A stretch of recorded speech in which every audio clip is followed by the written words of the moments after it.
उपासना समर्पण योग अध्याय 3 डे 169।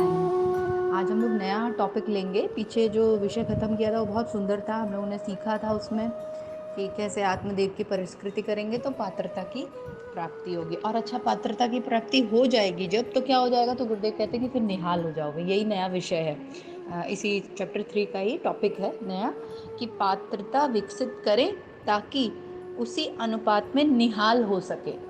रेशियो है, जितनी अधिक पात्रता उतना ज़्यादा अनुदान वरदान और आनंद और परमात्मा की कृपा सब कह लो उसी के रेशियो में अपने को मिलती है। तो पात्रता विकसित करने की बात गुरुदेव क्या कह रहे हैं कि अन्य सभी प्रकृति प्रयासों की तरह आध्यात्मिक प्रगति के भी दो पक्ष हैं। एक पात्रता की संपादन योग्यता का विकास और दूसरा तदनुरूप उत्तरदायित्वों की, अधिकारों की उपलब्धि और उनका निर्वाह। पात्रता के बारे में ना एक बहुत कन्फ्यूजन हो जाता है कि जैसे कई बार हम लोग कहते हैं अरे परमात्मा की कृपा होगी तो हो जाएगा, है ना। तो अब सब जब कुछ हरि के चरणों में समर्पित कर दिया तो उनकी कृपा भी हो जाएगी तब। तो देखो, कृपा तो उसी दिन हो गई थी जिस दिन मनुष्य तन मिल गया था, जिस दिन हम अपन पैदा हो गए थे वही कृपा वाला दिन था। बच्चे का एडमिशन करा दिया, बुक्स ला के दे दी, कृपा हो गई उसके अंदर। अब उसको पढ़ना है। अब वो ये बोले कि कृपा होगी तो बुक खुल जाएगी अपने आप, कृपा होगी तो अपने आप दिमाग में घुस जाएगा, कृपा होगी तो अपने आप एग्जाम में लिखाऊंगा।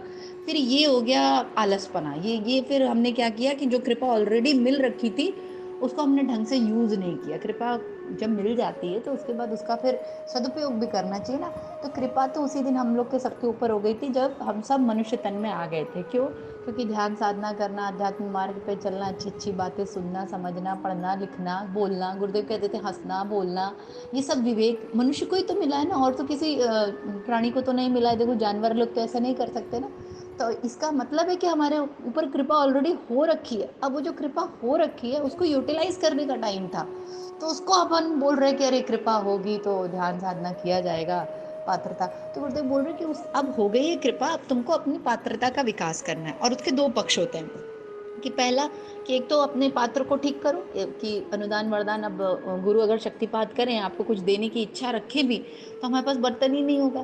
तो पहले वो करो, और उसके बाद जो अधिकार और उत्तरदायित्व मिले उसका भी ढंग से निर्वाह करना। कुछ रिस्पॉन्सिबिलिटीज मिलेंगी, कुछ आपको पावर्स मिलेंगे, उसको भी। अच्छा, मान लो किसी ऐसे ऐसे व्यक्ति को, अनगढ़ व्यक्ति को, जिसको नहीं आता कुछ भी, जिसकी कोई ट्रेनिंग नहीं हो रखी है, उसको हमने बहुत बड़े पोस्ट पर बिठा दिया। अब उसको कोई जानकारी नहीं है कि वहाँ पे काम कैसे करते हैं, सिस्टम कैसे वर्क करता है, उसको कोई ना ज्ञान है ना नॉलेज है, तो क्या करेगा? पूरे सिस्टम को ध्वंस नहीं कर देगा? बिल्कुल उसी तरीके से अगर परमात्मा, गुरु या देवी देवता चाहे भी कि यार चलो किसी व्यक्ति को कुछ अनुदान वरदान दिया जाए, तो वो 100 बार सोचते हैं। गुरुदेव ने पीछे भी लिखा था, वो 100 बार सोचते हैं कि अच्छा इस व्यक्ति को देंगे तो ये इसका उपयोग क्या करेगा, कहीं उसका मिसयूज तो नहीं करने लगेगा, कहीं उसका उससे विध्वंस के काम तो नहीं करने लगेगा। तो पात्रता का विकास इसीलिए किया जाता है, एलिजिबिलिटी प्रूफ करने के लिए। अभी अपन देखो, जनरल लाइफ में भी एलिजिबिलिटी प्रूफ करनी पड़ती है, तब कोई एग्जामिनेशन में बैठने का अवसर मिलता है। सोचो, एग्जामिनेशन में बैठने के लिए भी क्राइटेरिया होता है कि इतनी एज होनी चाहिए, ये क्वालिफिकेशन होनी चाहिए, इतने मार्क्स होने चाहिए, तब जाके तो आप एग्जाम पे बैठते हो। और उसके बाद पास करना और फिर निकालना और क्वालिफाई करना तो दूसरी बात है। बिल्कुल उसी तरीके से भगवान के यहाँ भी है कि हमको अपनी पात्रता का विकास करके प्रूफ करना पड़ता है कि हाँ, हम उस लायक हैं कि आप अगर हमें कुछ देना चाहें, ऊंची चीज़, कुछ अनुदान वरदान, कुछ पावर, कुछ रिस्पॉन्सिबिलिटी, तो हम उसे निर्वहन कर सके। तो दो उसके पक्ष बताए कि पहले तो योग्यता का संपादन, यानी कि प्रतिभा, योग्यता, ये सब डेवलप करना, एबिलिटी डेवलप करना, और दूसरा उसके बाद जो पावर्स और रिस्पॉन्सिबिलिटीज मिले उसको भी संभाल पाना, उसको भी सही तरीके से इस्तेमाल कर पाना। आगे कहते कि बिना योग्यता के कहीं कोई किसी को बहुमूल्य संपदाएं प्रदान नहीं करता। भला अपनी बेटी को कोई किसी कुपात्र के हाथों कैसे सौंप देगा? किसी के हाथ अपने कारखाने की अर्थव्यवस्था क्यों कर सुपुर्द करेगा? हाँ, गुरुदेव दो एग्जाम्पल ले रहे हैं कि मान लीजिए किसी की बेटी है, तो वो अपनी बेटी का विवाह करने से पहले अपन 100 बार सोचते हैं ना, कहाँ भेजें, क्या करें, है ना, कि हम किसी के घर भी ना भेज दें, हमारी बेटी कैसी रहेगी, ये सब। तो सुपात्र का वो देखते हैं ना कि सब ठीक ठाक है कि नहीं। बिल्कुल उसी तरीके से किसी ने अपना बहुत अच्छा बिजनेस डेवलप किया हुआ है, अर्थव्यवस्था डेवलप की हुई है, और वो जो है अपना पूरा बिजनेस, पूरा पावर जो उसने अर्न किया हुआ है, वो किसी ऐसे को तो दे नहीं सकता है कि जो उसका मिसयूज करे। तो इसलिए यहाँ पे गुरुदेव कह रहे हैं कि हम किसी सुपात्र को ही अगर हम भौतिक जीवन में भी देखें तो हम सुपात्र ढूंढते हैं कुछ भी हैंड ओवर करने से पहले, तो भगवान क्यों नहीं सोचते होंगे? तो निश्चित ही भगवान भी सोचते होंगे कि हम भी किसी सुपात्र को ही ढूंढे। बादल सर्वत्र बरसते हैं, पर पानी को जमा करना छोटे या बड़े बर्तन के हिसाब से ही संभव हो सकता है। छोटे गड्ढे या बड़े सरोवर में उनके विस्तार के अनुरूप ही पानी जमा होता है। हाँ, यही बात जो कृपा की अभी बात चल रही थी ना, कि कृपा, अरे हमारे ऊपर कृपा नहीं है। अच्छा, कई बार ऐसे भी होता है कि नहीं, कुछ स्पेसिफिक लोगों के ऊपर ज़्यादा कृपा है, हमारे ऊपर नहीं है। तो जब बारिश होती है तो बारिश किसी को देख के थोड़ी होती है कि नहीं इतने एरिया में बरसेंगे 5 किलोमीटर तक और बाकी उसके आगे नहीं बरसेंगे, ऐसे थोड़ी होता है। वो तो बादल है, वो तो बरस रहा है, सबके लिए बरस रहा है। अब डिपेंड ये करता है कि जब बारिश हो रही है तो कौन कैसा बर्तन लेके खड़ा है पानी को स्टोर करने के लिए। अगर हमारा जो कंटेनर है वो टूटा फूटा है, उसमें छेद है, तो सारा पानी निकल जाएगा। या हमारे पास कंटेनर ही नहीं है ऐसे समझो, और किसी का कंटेनर बहुत अच्छा होगा तो वो अच्छे से पानी को स्टोर कर लेगा, फिर यूज़ करेगा, यूटिलाइज करेगा सारा। तो गुरुदेव यहाँ ये एग्जाम्पल दे रहे हैं कि जो छोटे गड्ढे या बड़े सरोवर में उनके विस्तार के अनुरूप ही पानी जमा होता है। तो अगर कोई बड़ा सरोवर और तालाब होगा और तब जब बारिश होगी तो उसमें अच्छे से स्टोर हो पाएगा, और छोटा सा गड्ढा होगा तो उसमें उतना स्टोर हो पाएगा। तो अपनी अपनी पात्रता पे है, और पात्रता का विकास करना ये अपने हाथ में है, इसमें कृपा ऑलरेडी हो रखी है।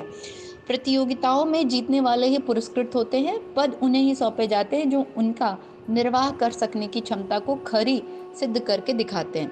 सोने का मूल्यांकन उसे कसौटी पर घिसने और आग में तपाने के आधार पर किया जाता है। यही पात्रता है जो आध्यात्मिक प्रवृत्ति की पहली सीढ़ी है। आध्यात्मिक प्रवृत्ति की पहली सीढ़ी पात्रता है, ये बिल्कुल सच है। हम लोग इस फिराक में ना रहें।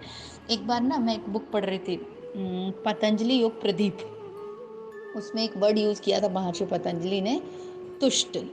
कि ये सोच के तुष्ट हो जाना, यही आध्यात्मिक पात्रता के विकास की चर्चा चल रही थी उसमें, कि योग प्राणायाम ध्यान क्यों करें, अति योगानुशासन, योग का अनुशासन क्यों पालन किया जाए। तो बोले कि एक वर्ड यूज़ किया, तुष्ट।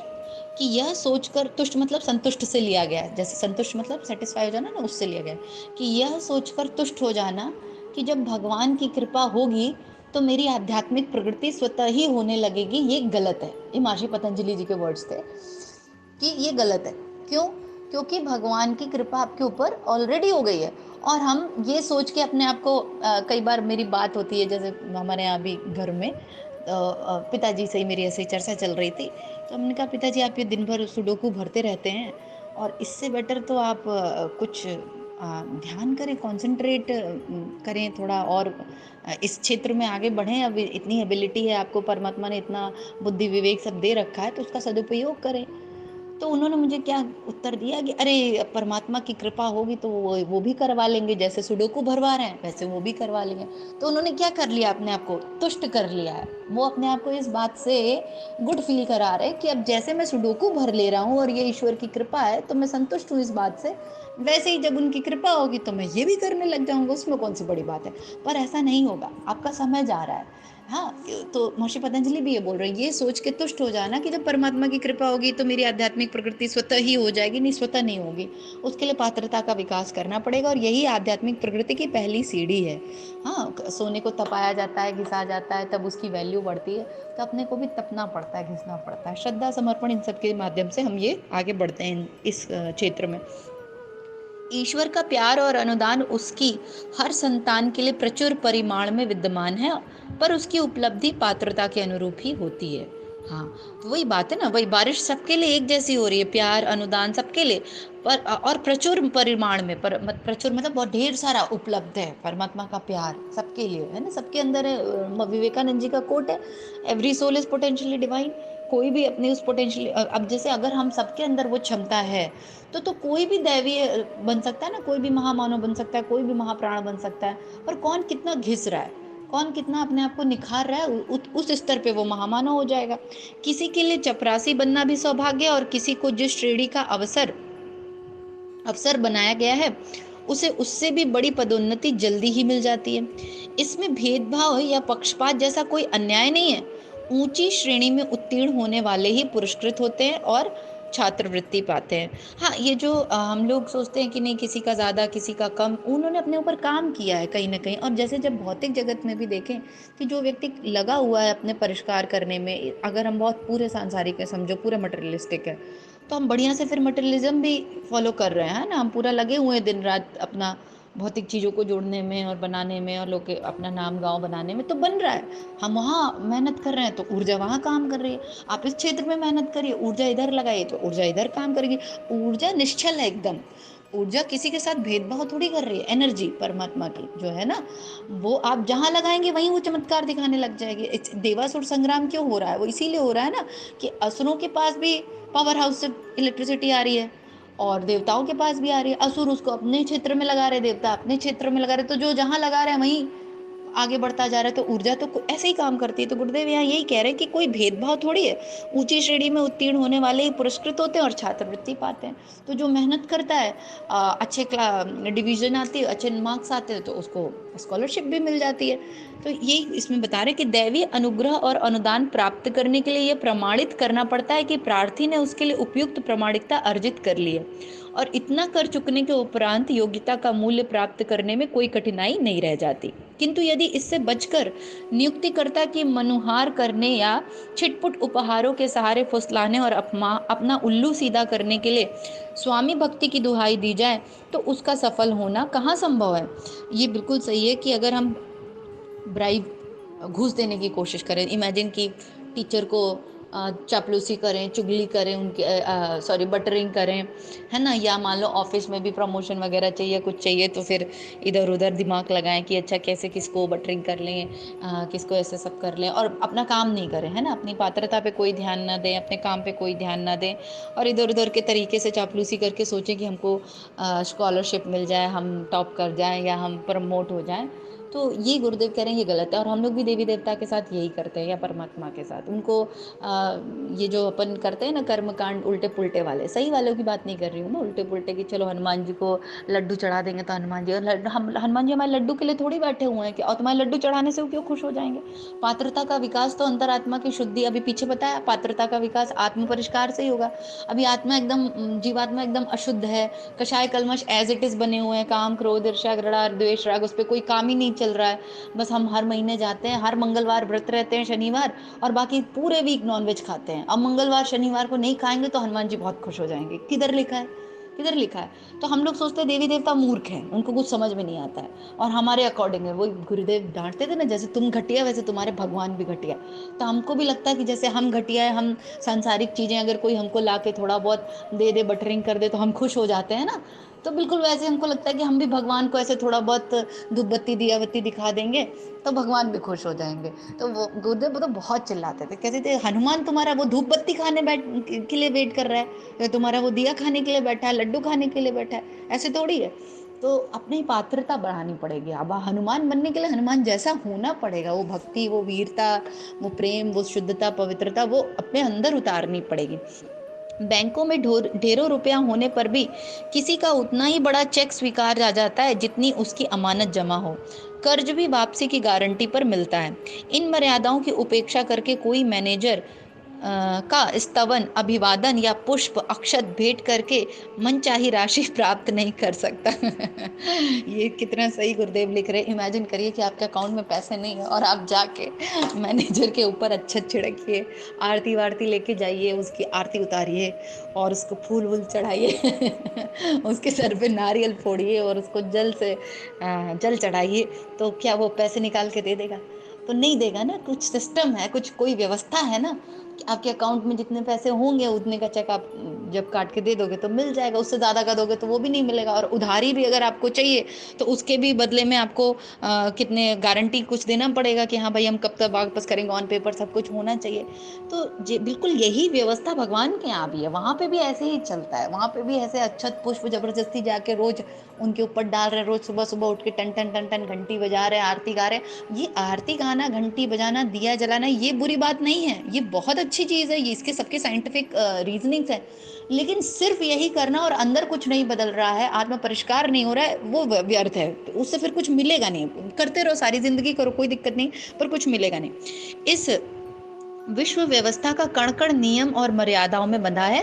ईश्वर से भी कोई नाक रगड़कर, गिड़गिड़ाकर कुछ ऐसा प्राप्त नहीं कर सकता जो शानदार हो और आकांक्षाओं के अनुरूप हो। ईश्वर से बहुत कुछ पाया जा सकता है, किंतु नियत मर्यादाओं के अनुरूप।